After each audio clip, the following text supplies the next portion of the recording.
Good morning students. आज हम बात करने वाले हैं सैलरी के सेक्शन नंबर 10 यानी कि नए कंसेप्ट को स्टार्ट कर रहे हैं अपन, दैट इज़ सेक्शन 10। सेक्शन 10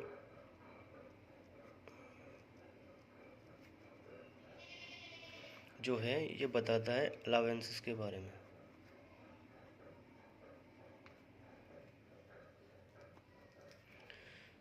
इस अलावेंसेस को दो पार्ट में डिवाइड कर सकते हैं।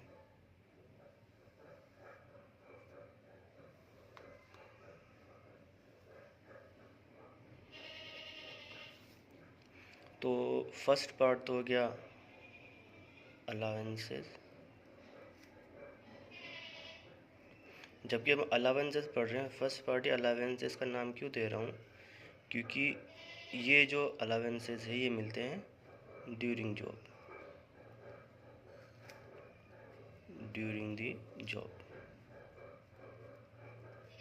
और जो ये वाले अलावेंसेस हैं तो अलावेंसेस, लेकिन ये कब मिलते हैं?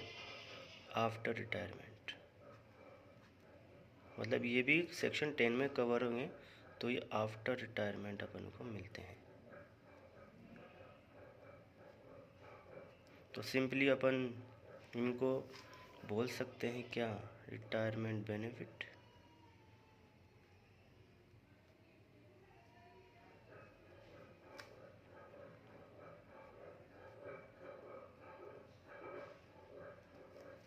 इनको रिटायरमेंट बेनिफिट्स बोल सकते हैं। अब पहले कॉन्सेप्ट की बात करते हैं, अलावेंसेस। तो अलावेंसेस भी बहुत सारे होते हैं।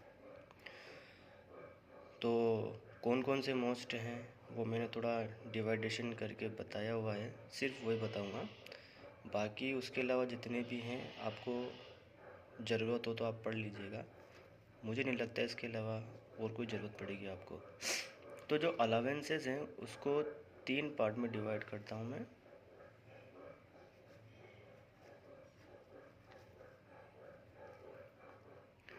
एक तो होता है जितनी भी अलावेंसेस, उसमें से ये वाला पार्ट जो होते हैं फुली एग्जेम्प्ट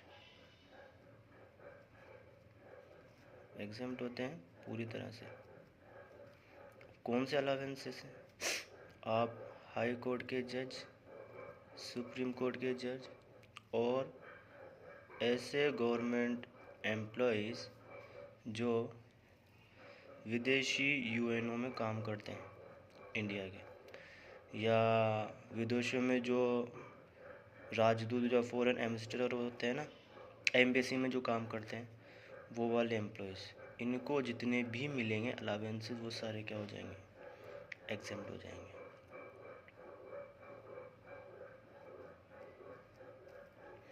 अब सिलेबस में कितने भी या टैक्स में जितने भी अलावेंसेस हैं, इनको जो भी मिलेंगे वो सारे क्या हो जाएंगे? एग्जेम्प्ट हो जाएंगे। सेकंड पार्ट लेते हैं कि पार्टली एग्जेम्प्ट और पार्टली टैक्सेबल, यानी इनको जो मिल रहे हैं वो इसमें भी कवर हो सकते हैं। अब ये वाले इनको मिलेंगे तो पूरे एग्जेम्प्ट, लेकिन ये इनकी खासियत क्या है कि ये कुछ भाग तो इनका एग्जेम्प्ट होगा और कुछ भाग टैक्सेबल होगा। ये पार्टली एग्जेम्प्ट पार्टली टैक्सेबल वाले हैं, ठीक है। अब इन दोनों को छोड़कर जितने भी बचे सारे आपको क्या करना है? फुली टैक्सेबल, बिना सोचे समझे उनको फुली टैक्सेबल करना है, ठीक है। तो इनमें लिस्ट बनाने की ज़रूरत नहीं है। इनमें तो इस कैटेगरी के दोनों अगर इनको मिलेंगे तो क्या हो जाएंगे? Fully exempt. अपन को मेनली क्या देखना है? ये कैटेगरी। और ये भी नहीं देखनी, अपन को देखनी सिर्फ ये, क्योंकि पार्टली एग्जेम्प्ट पार्टली टैक्सेबल मिल रहा है, किसी को मिल रहा है? किसी प्राइवेट एम्प्लॉय को मिल रहा है, गवर्नमेंट एम्प्लॉय को नहीं। अगर ये चीज़ इनको मिलेगी तो फुली एग्जेम्प्ट है। प्राइवेट की बात होगी, ऑब्वियस बात है, प्राइवेट की बात होगी। तो इसको अपन दो भागों में डिवाइड कर सकते हैं।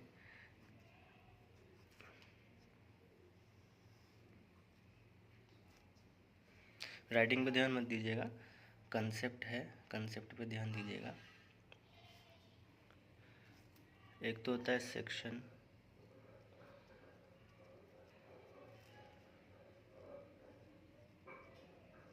1014 एंड दूसरा होता है सेक्शन 1013 कैपिटल। इसमें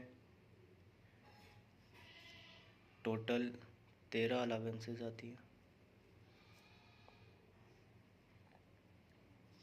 यानी कि टोटल 13 अलावेंसेस मैंने कवर किए हैं जो पार्टली एग्जेम्प्ट और पार्टली टैक्सेबल में आएंगे।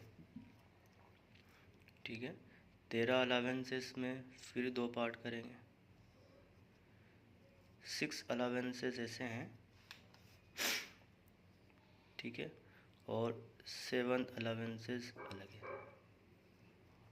तो इनका एग्जाम्शन क्राइटेरिया निकालने का तरीका अलग है और इनका एग्जाम्शन क्राइटेरिया निकालने का तरीका अलग होता है। सेक्शन 1013 कैपिटल ए की बात करते हैं। तो 1013 कैपिटल ए किसकी बात करता है? HR, house rent allowances. ठीक है, अब आ जाते हैं अपन रिटायरमेंट बेनिफिट पे। रिटायरमेंट बेनिफिट यानी कि ये भी सेक्शन 10 में कवर होता है।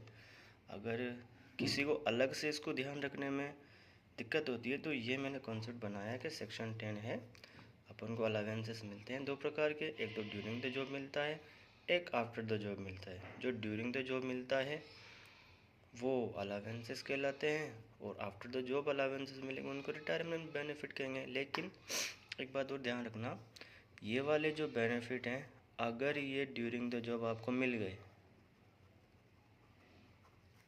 ड्यूरिंग द जॉब अगर आपको मिल गए तो क्या हो जाएंगे? फुली टैक्सेबल हो जाएंगे, fully taxable. Retirement benefit during the job मिल रहे हैं तो फुली टैक्सेबल होगा। अब रिटायरमेंट बेनिफिट में क्या आ जाता है? सेक्शन 10 ग्रेच्युटी के बारे में बोलता है। ठीक है, सेक्शन 10 कैपिटल है पेंशन के बारे में बोलता है।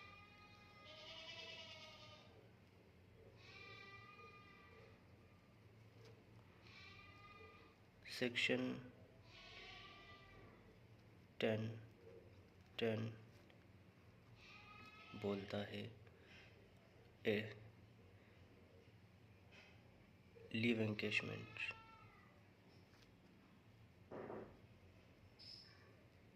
लीव एनकेशमेंट के बारे में बोलता है।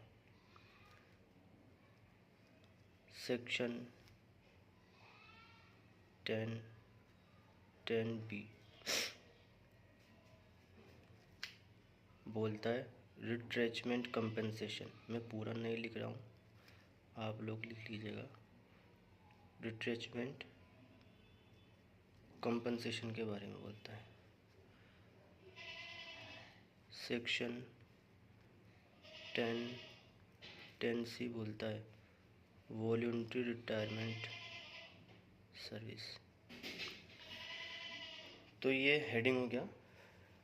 हेडिंग को कैसे याद रखना है? सेक्शन 10 है, सेक्शन 10 में अलावेंसेस के बारे में बोलता है। अब इसमें 2 चीज़ कन्फ्यूज़ हो सके जब आप रिवीजन करो कि यार सैलरी में परक्यूजिट भी ऐड होता है, अलावेंसेस भी होता है, तो यार उसका सेक्शन क्या होता है?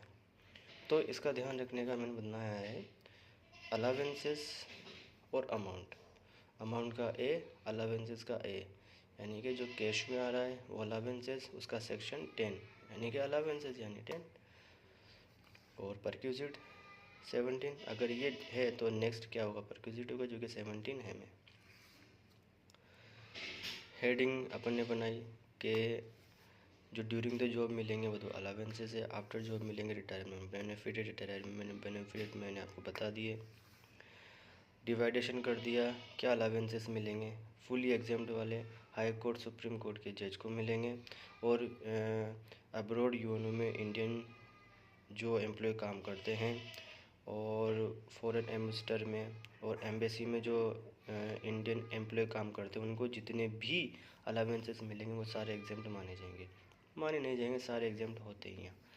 उसके अलावा अपन बात करते हैं पार्टली एग्जाम्प्ट और पार्टली टैक्सेबल की, कि इसमें जितने भी अलावेंसेस आएंगे, जितने भी कवर होंगे, उनका कुछ हिस्सा एग्जाम्प्ट होगा, कुछ हिस्सा टैक्सेबल होगा। तो जो हिस्सा टैक्सेबल होगा वो सैलरी में ऐड होगा, बाकी नहीं होगा। इसमें अपन ने कुल 13 अलावेंसेस बताऊंगा मैं, जिसमें 6 अलावेंसेस जिनकी कैलकुलेशन अलग तरीके से होगी, 7 अलावेंसेस जिनकी कैलकुलेशन अलग तरीके से होगी। इसी अलावेंसेस में जो पार्टली है उसमें HRA भी कैलकुलेट होता है। सेक्शन 10(13) कैपिटल है HRA। अब HRA मिलता है एम्प्लॉयर से, उसका कितना पार्ट टैक्सेबल होगा, कितना पार्ट एग्जाम्प्ट होगा, वो अपन नेक्स्ट वीडियो में देखेंगे। इस बार अपन शुरू में ये नहीं देख पाए कि पहले अपन ने क्या कवर किया हुआ है, लेकिन नेक्स्ट वीडियो में अपन देखेंगे कि अपन ने अभी तक जो पढ़ा है उसका रिवाइज भी करते हुए चलेंगे। Thank you for watching.